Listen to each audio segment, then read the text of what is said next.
Alors, parlons en premier lieu de nos beaux arbres de l'arrondissement. On a ici un très bel érable à sucre. Euh, Gardez en tête cette image-là parce que plus tard, vers la fin, je vais faire un lien sur un autre insecte qui risque d'arriver. Alors, en résumé, dans l'arrondissement, on a à peu près 22 000 arbres de rue, l'autre moitié étant dans les parcs et les boisés, donc 15 000 dans les parcs aménagés et 5 000 dans les boisés. Dans l'arrondissement, un arbre sur 3 est un érable, tandis qu'un arbre sur 5 est un frêne. Donc, si vous êtes capable de reconnaître que c'est un érable ou encore un frêne, vous êtes capable d'identifier la moitié des arbres dans l'arrondissement. J'attire votre attention ici vers le bas des pourcentages. On a un inventaire de tous nos arbres de l'arrondissement. Et parmi les arbres de rue, on a réussi à géoréférencer, c'est-à-dire à pouvoir mettre sur une carte le positionnement de 94 % des arbres de rue. Tandis qu'au niveau des arbres hors rue, c'est-à-dire en parc, il y a seulement que 22, en tout cas 32 non, 22 excusez, qui ont pu être localisés. Je vous explique ça, c'est parce que je vais vous montrer des cartes prochainement, puis ça va vous permettre d'apprécier un peu là, la distribution des frênes. De plus, à la fin, ici à droite, on voit qu'il y a 27 % des arbres qui n'ont pas été mesurés depuis plus de 10 ans. Donc, on a un certain rattrapage à faire au niveau de notre inventaire d'arbres. La division des parcs et installations est responsable de l'entretien des arbres publics pour l'arrondissement. Ce sont les moyennes annuelles de nos opérations. Donc, on plante à peu près 400 arbres par année. On en abat 500. On en élague 1000. On fait des tailles de formation sur les jeunes arbres pour leur donner une bonne structure. Et on fait plus de 2000 inspections. Alors, ce sont principalement vous qui faites des demandes de toutes sortes concernant les arbres. Donc, on fait un suivi avec nos inspecteurs. Alors ici, le tableau est assez révélateur. On voit en vert, ce sont les plantations et on va dire ocre, ce sont les abattages.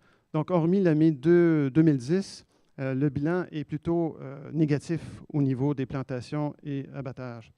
Alors, ça nous amène à faire des constats, à savoir que notre forêt urbaine est en décroissance depuis plusieurs années. C'est-à-dire, avant même que la grille arrive, notre forêt diminue. Il y a également, vous avez dû remarquer, sur certaines vieilles rues où on a des vieux érables argentés, des vieux érables de Norvège, on doit vraiment commencer à faire du renouvellement. Ces arbres ont été plantés dans les années 50 et on doit penser vraiment à faire des plantations de remplacement. Puis c'est vraiment pressant parce qu'on a vraiment des très, très vieux arbres. Étant donné qu'on a une difficulté à planter plus d'arbres que d'en abattre, on va donc planter là où les gens en demandent. Ça veut dire qu'il y a certaines rues où les gens ne demandent pas de plantation de remplacement, il n'y a pas de plantation qui se fait. Donc, on a des portions de rue qui sont en train de dégarnir d'arbres. Alors, c'est inquiétant. La dernière constatation, c'est qu'effectivement, on a un rattrapage à faire au niveau de notre inventaire pour les arbres, surtout de parc, qui a un effort à faire, et aussi au niveau des ruelles. On n'a pas une connaissance de ce qu'on a comme arbres publics dans les ruelles, ni d'ailleurs ce qui se passe sur le domaine privé, c'est-à-dire chez vous, il y a combien d'arbres privés, quelles sont les essences, etc. La carte ici vous présente la distribution des frênes qui sont géoréférencés. Donc, on voit des arbres de rue, également des arbres de parc pour l'arrondissement. Donc, on se rend compte que le frêne couvre pas mal toute la totalité du territoire de l'arrondissement. On va se rapprocher davantage de votre demeure, donc on va aller district par district. Là, j'ai uniquement mis les arbres de rue, il n'y a pas les arbres de parc. J'attire votre attention sur un petit point ici. Je ne sais pas s'il y a des gens qui connaissent la rue d'Aiguillon, d'Argenteuil ou Robert Giffard. Alors, ce qui est en rouge, les icônes, ce sont des frênes. Donc, plus de 90 % des arbres de ces trois rues-là, ce sont des frênes. Vous imaginez l'impact que ça va avoir si on commence à battre les arbres dû à la présence de la grille. Dans le district d'Annecy, on voit encore une fois la distribution. Ici, on voit qu'il y a comme une masse rouge. Donc, c'est la terrasse fleurie, la place Prieur. Donc, à cet endroit-là, où on a principalement des bâtiments, des immeubles à logement, plus de 95 % des arbres sont des frênes. Domaine de Saint-Sulpice.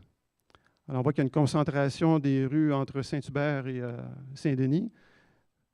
Mais j'attire plutôt votre attention un petit peu plus au nord là, du domaine de Saint-Sulpice. On va voir une image d'historique, on pourrait dire.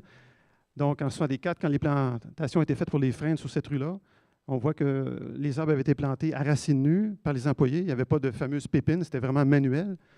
Alors, sur cette rue-là, cette portion de rue-là, entre, on va dire, Saint-Hubert et Papineau, c'est de 60 à 80 des arbres qui sont des frênes. Finalement, dans le district Saurécollet, on voit que c'est mieux distribué. C'est vraiment dans tout le district qu'on rencontre des arbres. Mais il y a vraiment qui se détache des autres rues, la rue Iberville. On voit que vraiment, cette rue-là, ils sont gâtés. C'est-à-dire qu'il va y avoir de l'action prochainement. Mais en plus de cette rue-là, il y a le parc Saurécollet. J'attire votre attention sur le détail. Les arbres en rouge, ce sont toujours des frênes. Donc, vous voyez, tout en périphérie du parc, on a plusieurs frênes, ce qui représente un total de 60 %.